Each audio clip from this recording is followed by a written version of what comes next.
Hello friends, എല്ലാവർക്കും പുതിയ വീഡിയോയിലേക്ക് സ്വാഗതം. നമ്മളിന്ന് ഉണ്ടാക്കാൻ പോകുന്നത് കഴിച്ചാലും മതി വരാത്ത അത്ര ടേസ്റ്റുള്ള സോയ ചങ്ക്സ് വെച്ചിട്ടുള്ളൊരു കറിയാണ് കേട്ടോ. അപ്പോൾ അതിന് വേണ്ടിയിട്ട് ഞാനിവിടെ എടുത്ത് വെച്ചിട്ടുള്ളത് 1.5 കപ്പ് സോയ ചങ്ക്സ് ആണ്. ഇപ്പോൾ ഞാൻ എടുത്തിട്ടുള്ളത് കണ്ടോ, ഈ ഒരു വലുപ്പത്തിലുള്ള സോയ ചങ്ക്സ് ആണ്. ഈ ഒരു കറി നമ്മൾ ഒരു പ്രാവശ്യം ഉണ്ടാക്കി കഴിഞ്ഞാൽ നമ്മൾ തീർച്ചയായിട്ടും വീണ്ടും ഉണ്ടാക്കി കഴിക്കും. അത്രയും ടേസ്റ്റി ആയിട്ടുള്ളൊരു കറിയാണ് കേട്ടോ. ഇതിപ്പോൾ ചപ്പാത്തി, പൊറോട്ട, നാൻ അതിനൊക്കെ ഒപ്പം നല്ല ടേസ്റ്റി ആയിട്ടുള്ളൊരു കറിയാണ്. അപ്പോൾ നമുക്ക് പെട്ടെന്ന് തന്നെ വീഡിയോയിലേക്ക് പോയാലോ. അതിന് മുന്നേ എൻ്റെ ചാനൽ ഇതുവരെ സബ്സ്ക്രൈബ് ചെയ്തിട്ടില്ലെങ്കിൽ സബ്സ്ക്രൈബ് ചെയ്യാനായിട്ട് മറക്കരുത് കേട്ടോ. അപ്പോൾ ആദ്യം നമുക്ക് സോയ ചങ്ക്സ് ഒന്ന് വേവിച്ചെടുക്കണം. അതിന് വേണ്ടിയിട്ട് ഞാനൊരു ചീഞ്ചട്ടിയിൽ ഏകദേശം ഒരു 2 കപ്പ് വെള്ളം ഒഴിച്ച് വെച്ചിട്ടുണ്ട്. ഈ എടുത്തിരിക്കുന്ന വെള്ളത്തിന് പ്രത്യേകിച്ച് കണക്കൊന്നുമില്ല കേട്ടോ. നമുക്ക് ഒരു അളവിനനുസരിച്ച് എടുത്താൽ മതി. ഞാനിപ്പോൾ എടുത്ത അളവെന്ന് പറഞ്ഞത് മാത്രം നമ്മൾ വേവിക്കാൻ വേണ്ടിയിട്ടാണ്. അപ്പോൾ ഇതിൻ്റെ വെള്ളത്തിന് വലിയ കണക്കിൻ്റെ ആവശ്യമില്ല. അപ്പോൾ അതേ വെള്ളം തിളച്ച് വന്ന് തുടങ്ങിയിട്ടുണ്ട്. ഈ ടൈമിൽ നമുക്ക് ഇതിലേക്ക് നമ്മളെടുത്ത് വെച്ചിട്ടുള്ള സോയ ചങ്ക്സ് ചേർത്ത് കൊടുക്കാനായിട്ട് നോക്കാം കേട്ടോ.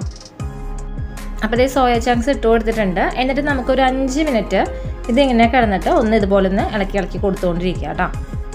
5 മിനിറ്റ് കഴിഞ്ഞ് നമുക്ക് ഈ സോയ ചങ്ക്സ് ഇതിൽ നിന്ന് ഊറ്റിയെടുക്കാനായിട്ട് നോക്കാം. അപ്പോൾ ഇത് ഇട്ട് കൊടുത്തിട്ടുള്ള സോയ ചങ്ക്സ് ഒക്കെ നല്ലപോലെ ഒന്ന് വീർത്ത് വന്നിട്ടുണ്ട്. ഇനി നമുക്ക് ഇതിൽ നിന്ന് ഊറ്റിയെടുക്കാനായിട്ട് നോക്കാം.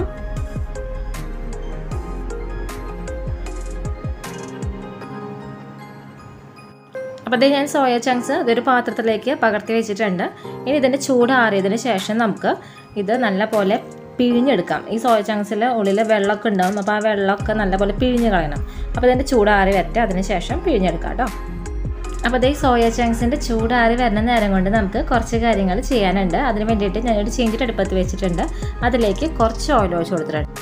അപ്പോൾ ഒഴിച്ച് കൊടുത്തിട്ടുള്ള ഓയിൽ ചൂടായി തുടങ്ങിയിട്ടുണ്ട്. ഇതിലേക്ക് ഇനി നമുക്ക് 3 മീഡിയം സൈസ് വലിപ്പമുള്ള സവാള അരിഞ്ഞത് ചേർത്ത് കൊടുക്കാനായിട്ട് നോക്കാം. അപ്പോൾ ഇട്ട് കൊടുത്തിട്ടുള്ള ഈ സവാള നല്ല പോലെ വാടി വരണം കേട്ടോ. അപ്പോൾ അതുവരെ നമുക്ക് തുടർച്ചയായിട്ട് ഇതുപോലെ ഇളക്കി കൊടുത്തുകൊണ്ടിരിക്കാം. അപ്പോൾ എടുത്തിട്ടുള്ള സവാള നല്ല പോലെ വാടി വന്നിട്ടുണ്ട്. നമുക്ക് ഈ ടൈമിൽ ഈ സവാള ചീഞ്ചട്ടിയിൽ നിന്ന് വേറൊരു പ്ലേറ്റിലേക്ക് പകർത്തി വെക്കാം. എന്നിട്ട് ആ സവാളയുടെ ചൂടാറിയതിന് ശേഷം മിക്സ് ചെയ്ത് ജാറിലിട്ട് നല്ല പോലെ കുറച്ച് വെള്ളത്തിൽ ഫൈനായിട്ട് അരച്ചെടുക്കാം കേട്ടോ. ഏകദേശം ഒരു 1/4 കപ്പ് വെള്ളത്തിൽ വേണം അരച്ചെടുക്കാനായിട്ട്. അപ്പോൾ ഞാനിതൊരു പ്ലേറ്റിലേക്ക് പകർത്തി വെക്കുകയാണ്.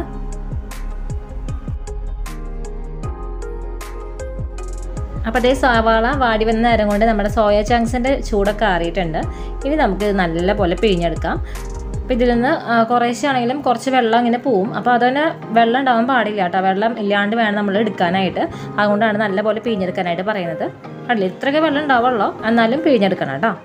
നമ്മൾ ഈ സോയ ചങ്ക്സ് ആ വെള്ളത്തിൽ നിന്ന് ഊറ്റിയ ഉടനെ തന്നെ പിഴിഞ്ഞെടുത്ത് കഴിഞ്ഞാൽ ഇതിൻ്റെ ഉള്ളിൽ നല്ല ചൂടുണ്ടാവും. അങ്ങനെ തിളച്ച വെള്ളത്തിൽ നല്ല എടുത്ത് വെച്ചിട്ടുള്ളത്. അപ്പോൾ നമ്മൾ കൈ വെച്ചിട്ട് ഇങ്ങനെ പിഴിഞ്ഞെടുക്കുമ്പോൾ ശരിക്കും കൈ പൊള്ളിപ്പോവും. അപ്പോൾ അതില്ലാണ്ടിരിക്കാൻ വേണ്ടിയിട്ടാണ് ഇതിൻ്റെ ചൂടാറിയതിന് ശേഷം പിഴിഞ്ഞാൽ മതി എന്ന് പറയുന്നത്. ഇനി അതല്ല, ഞങ്ങൾക്ക് പെട്ടെന്ന് പിഴിഞ്ഞെടുക്കണമെന്നുണ്ടെങ്കിൽ ആ തിളച്ച വെള്ളത്തിന് നേരെ തണുത്ത വെള്ളത്തിലേക്ക് സോയ ചങ്ക്സിന് ഇട്ട് കൊടുക്കുക. അതിനുശേഷം പിഴിഞ്ഞെടുത്താൽ മതി കേട്ടോ. അപ്പോൾ സോയ ചങ്ക്സ് ഞാൻ പിഴിഞ്ഞെടുത്ത് വെച്ചിട്ടുണ്ട്. ഇനി നമുക്ക് ഈ സോയ ചങ്ക്സ് ഒന്ന് ഫ്രൈ ചെയ്തെടുക്കണം. അതിന് വേണ്ടിയിട്ട് ഞാനൊരു ചീഞ്ചിട്ട് അടുപ്പത്ത് വെച്ചിട്ടുണ്ട്. അതിലേക്ക് കുറച്ച് ഓയിലും ഒഴിച്ച് വെച്ചിട്ടുണ്ട്. ഇതിലേക്ക് നമ്മുടെ സോയ ചങ്ക്സ് ഇട്ട് കൊടുക്കുകയാണ്. എന്നിട്ട് ഇത് ഒന്ന് റോസ്റ്റ് ചെയ്തെടുക്കണം. ഏകദേശം ജസ്റ്റ് ഒരു റോസ്റ്റ് ആയിട്ട് ചെറിയൊരു കളർ ഷെയ്ഡ് വരില്ലേ, അപ്പം നമുക്ക് എടുക്കാം കേട്ടോ. അപ്പോൾ ഒരു 5 മിനിറ്റ് ഏകദേശം ഇതുപോലെ ഇളക്കി കൊടുത്ത് ഇതൊന്ന് റോസ്റ്റ് ചെയ്തെടുക്കാം. നമ്മൾ ഈ സോയ ചങ്ക്സ് ഇട്ട് കൊടുക്കുമ്പോൾ ഇതുപോലൊക്കെ പിടിക്കും. അതൊന്നും പ്രശ്നമാക്കണ്ട കേട്ടോ. അപ്പോൾ ഇത് ഫ്രൈ ആയി വരട്ടെ. അപ്പോൾ സോയ ചങ്ക്സ് ആയിട്ടുണ്ട്. ഞാൻ ഒരു പാത്രത്തിലേക്ക് ഇത് പകർത്തിയെടുക്കുകയാണ് കേട്ടോ. ഇനി റോസ്റ്റ് ചെയ്ത് വെച്ചിട്ടുള്ള സോയ ചങ്ക്സിലേക്ക് നമുക്ക് പൊടികൾ ചേർക്കാനായിട്ട് നോക്കാം. 1/2 ടീസ്പൂൺ മഞ്ഞൾപ്പൊടി, 3/4 ടീസ്പൂണോളം മുളക് പൊടി ചേർത്ത് കൊടുക്കാം, 1 ടേബിൾ സ്പൂൺ മല്ലിപ്പൊടി, പിന്നെ ഇതിലേക്ക് ആവശ്യത്തിനുള്ള ഉപ്പ് ചേർത്ത് കൊടുക്കാം. ഇനി ഇതിലേക്ക് ഒരു ഉണ്ട വെളുത്തുള്ളി ചതച്ചത് ചേർത്ത് കൊടുക്കാം. നമ്മുടെ കറിയിൽ മെയിനായിട്ടൊരു ഇൻഗ്രീഡിയൻ്റ് ആണ് കേട്ടോ വെളുത്തുള്ളി. പ്രത്യേക ഒരു ടേസ്റ്റാണ് ഈ വെളുത്തുള്ളി ഇടുമ്പോൾ.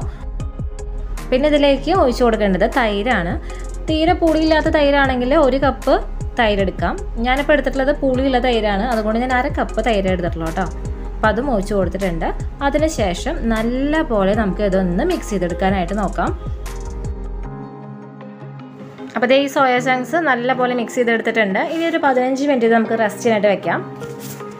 അപ്പോൾ ആ സമയം കൊണ്ട് നമുക്ക് നമ്മൾ വാട്ടി വെച്ചിട്ടില്ലേ സവാള, അത് അരച്ചെടുക്കാനായിട്ട് നോക്കാം. അപ്പോൾ അതിന് ചൂടൊക്കെ ആറി വന്നിട്ടുണ്ട്. ഞാനൊരു മിക്സി ജാറിലേക്ക് ചേർത്ത് കൊടുക്കുകയാണ്. അതിനുശേഷം കുറച്ച് വെള്ളം ഒഴിച്ച് കൊടുക്കുക. ആദ്യം വെള്ളം ഒഴിക്കണ്ട, വെറുതെ ഒന്ന് അരച്ചെടുക്കുക. അതിനുശേഷം കുറേശ്ശെ വെള്ളം ഒഴിച്ച് കൊടുത്തിട്ട് അരച്ചെടുക്കുക കേട്ടോ. ഏകദേശം 1/4 കപ്പ് വെള്ളമാണ് ഞാൻ ഒഴിച്ച് കൊടുത്തിട്ടുള്ളത്. ഫൈനായിട്ട് അരച്ചെടുക്കാം കേട്ടോ. അപ്പോൾ നമുക്കിനി കറി ഉണ്ടാക്കാനായിട്ട് നോക്കാം. അതിന് വേണ്ടിയിട്ട് ഞാനൊരു ചീഞ്ചട്ടി അടുപ്പത്ത് വെച്ചിട്ടുണ്ട്. അതിലേക്ക് ഇതേ കുറച്ച് ഓയിൽ ഒഴിച്ച് കൊടുത്തിട്ടുണ്ട്. അപ്പോൾ ഇതേ ഓയിൽ ചൂടായി തുടങ്ങിയിട്ടുണ്ട്. ഈ ടൈമിൽ നമുക്ക് ഇതിലേക്ക് ഒരു ബേ ലീഫ്, മീഡിയം സൈസ് വലിപ്പമുള്ള കറുവപ്പട്ട ചെറിയ കഷ്ണങ്ങളാക്കിയിട്ട് പൊട്ടിച്ചെടുത്തിട്ടുള്ള ഇട്ട് കൊടുക്കാം. അതുപോലെ തന്നെ 10 മുഴുവൻ കുരുമുളക്, 3 ഗ്രാമ്പു, ഒരു ചെറിയ കഷ്ണം ജാതിപത്രിയുടെ ഇട്ട് കൊടുക്കുക. അപ്പോൾ ഇതൊക്കെ ഇട്ടെടുത്തതിന് ശേഷം ഒരു 2 മിനിറ്റ് ഇളക്കി കൊടുക്കുക കേട്ടോ. അതിനുശേഷം ഇതിലേക്ക് 1 ടീസ്പൂണോളം നല്ല ജീരകം ഇട്ട് കൊടുത്തിട്ടുണ്ട്. എന്നിട്ട് ഇത് ഇളക്കി കൊടുക്കുക. നല്ല ജീരകം ഒന്ന് പൊട്ടി വരട്ടെ. ഇതിനൊപ്പം തന്നെ അരിഞ്ഞു വെച്ചിട്ടുള്ള ഒരു 2 പച്ചമുളക് കൂട്ടാ അതും ചേർത്ത് കൊടുത്തിട്ടുണ്ട്. 2 മിനിറ്റോളം ഇതും ഇളക്കി കൊടുക്കുക.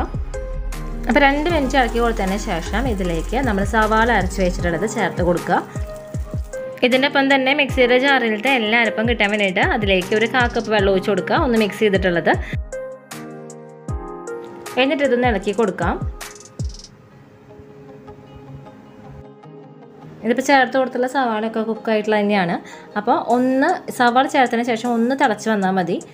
കണ്ടില്ല, തിളച്ച് തുടങ്ങിയിട്ടുണ്ട്. ഇതിലേക്ക് നമുക്ക് മസാല പുരട്ടിയിട്ട് മാരിനേഷന് വെച്ചിട്ടുള്ള സോയ ചങ്ക്സ് ചേർത്ത് കൊടുക്കാം കേട്ടോ.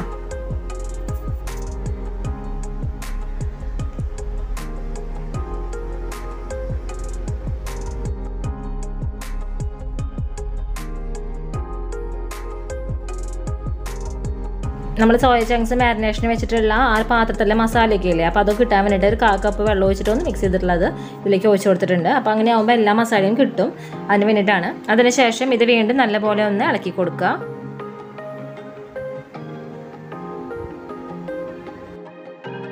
ഇനി ഇതൊരു 5 മിനിറ്റ് ഒരു മീഡിയം ഫ്ലെയിമിലിട്ടിട്ട് ഒന്ന് വേവിച്ചെടുക്കാം കേട്ടോ. അപ്പോൾ 5 മിനിറ്റ് കഴിഞ്ഞിട്ടുണ്ട്. ഇതായി തുറന്ന് നോക്കിയപ്പോൾ നമ്മുടെ സോയ ചങ്ക്സ് ഒക്കെ ഏകദേശം വെന്ത് തുടങ്ങിയിട്ടുണ്ട് കേട്ടോ. ഇനി ഈ ടൈമിൽ നമുക്ക് കുറച്ച് കാര്യങ്ങളൂടെയും ചേർത്ത് കൊടുക്കാനുണ്ട്. 1 ടേബിൾ സ്പൂണോളം കസൂരി മേത്തി, അതുപോലെ തന്നെ 1 ടീസ്പൂണോളം ഗരം മസാലപ്പൊടി. അതിനുശേഷം കറി നമുക്ക് ഒന്നും കൂടി ഇളക്കി കൊടുക്കാം. അതിനുശേഷം ഇതിലേക്ക് ഏകദേശം 1 കപ്പോളം നല്ല തിളച്ച വെള്ളം ഒഴിച്ച് കൊടുക്കാം കേട്ടോ. എന്നിട്ട് കറി വീണ്ടും ഒന്ന് ഇളക്കി കൊടുക്കുക. അതിനുശേഷം കറിയുടെ ഫ്ലെയിം മീഡിയം ഫ്ലെയിമിലാക്കുക. എന്നിട്ട് ഇത് അടച്ചു വെച്ച് വേവിച്ചെടുക്കാം. ഞാനിപ്പോൾ ഇതിൻ്റെ കുക്കിംഗ് രീതി എന്ന് പറയുന്നത് നമ്മുടെ കറിയുടെ മുകളിലേ നമ്മൾ ഒഴിച്ചു കൊടുത്തിട്ടുള്ള ഓയിൽ തെളിഞ്ഞ് വരും. അപ്പോഴാണ് നമ്മുടെ കറി റെഡി ആയെന്ന് പറയാൻ പറ്റുള്ളൂ. മെയിനായിട്ട് നമ്മൾ നോക്കേണ്ടത് എന്താ വെച്ച് കഴിഞ്ഞാൽ ഏകദേശം സോയ ചങ്ക്സ് വെന്തിട്ടുള്ളതാണ്. നമ്മുടെ കറിയുടെ മുകളിൽ എണ്ണ തെളിഞ്ഞ് വരണം. അതുവരെ നമ്മളിത് കുക്ക് ചെയ്തെടുക്കണം. എണ്ണ തെളിഞ്ഞ് വന്നാൽ നമുക്ക് ഫ്ലെയിം ഓഫ് ചെയ്യാം. അപ്പം ഞാനിത് അടച്ചു വെച്ചിട്ട് വേവിക്കുകയാണ് കേട്ടോ. അപ്പോൾ ഇത് 5 മിനിറ്റിന് ശേഷം ഞാൻ തുറന്ന് നോക്കിയപ്പോൾ കണ്ടില്ലേ, ഇതിൻ്റെ മുകളിൽ എണ്ണയൊക്കെ ഇങ്ങനെ തെളിഞ്ഞ് വന്നിട്ടുണ്ട്. അപ്പോൾ നമ്മുടെ കറി ആയിട്ടുണ്ട്. അപ്പോൾ ഞാനിതിൻ്റെ ഫ്ലെയിം ഓഫ് ചെയ്തിട്ടുണ്ട്. ഇനി ഇതിൻ്റെ ഫൈനൽ സ്റ്റെപ്പ് എന്ന് പറഞ്ഞ പോലെ ഇതിലേക്ക് കുറച്ച് മല്ലിയില അരിഞ്ഞത് ഒന്ന് തൂവി കൊടുക്കുക. അപ്പോൾ ഇത്രയേ ഉള്ളൂ. ടേസ്റ്റി ആയിട്ടുള്ള സിമ്പിളായിട്ടുള്ള കറിയാണ്. ഒരു പ്രാവശ്യം നിങ്ങൾ ഉണ്ടാക്കി നോക്കണം. തീർച്ചയായിട്ടും നിങ്ങൾക്ക് ഇഷ്ടപ്പെടും. അപ്പോൾ ഉണ്ടാക്കി നോക്കിയിട്ട് ഇഷ്ടമായെങ്കിൽ ഫീഡ്ബാക്ക് കമൻറ്റ് ചെയ്യാൻ മറക്കരുത്. അതുപോലെ തന്നെ ഈ വീഡിയോ ഇഷ്ടമായെങ്കിൽ ലൈക്ക് ചെയ്യുക, ഷെയർ ചെയ്യുക. അതുപോലെ സബ്സ്ക്രൈബ് ബട്ടൺ അടുത്തുള്ള ബെല്ലൈക്കനെ ക്ലിക്ക് ചെയ്യാനായിട്ട് മറക്കരുത്. അപ്പോൾ വരുന്ന ഓൾ ബട്ടണിൽ ക്ലിക്ക് ചെയ്യുകയാണെങ്കിൽ ഞാനിടുന്ന പുതിയ വീഡിയോസിൻ്റെ നോട്ടിഫിക്കേഷൻസ് എല്ലാം നിങ്ങൾക്ക് കിട്ടുന്നതായിരിക്കും കേട്ടോ. അപ്പോൾ എല്ലാവർക്കും ഈ വീഡിയോ ഇഷ്ടമായെന്ന് വിശ്വസിക്കുന്നു. തീർച്ചയായിട്ടും ഉണ്ടാക്കി നോക്കാൻ മറക്കരുത്. അപ്പോൾ എല്ലാവർക്കും പുതിയൊരു വീഡിയോ വരുന്നവരെ നന്ദി, നമസ്കാരം.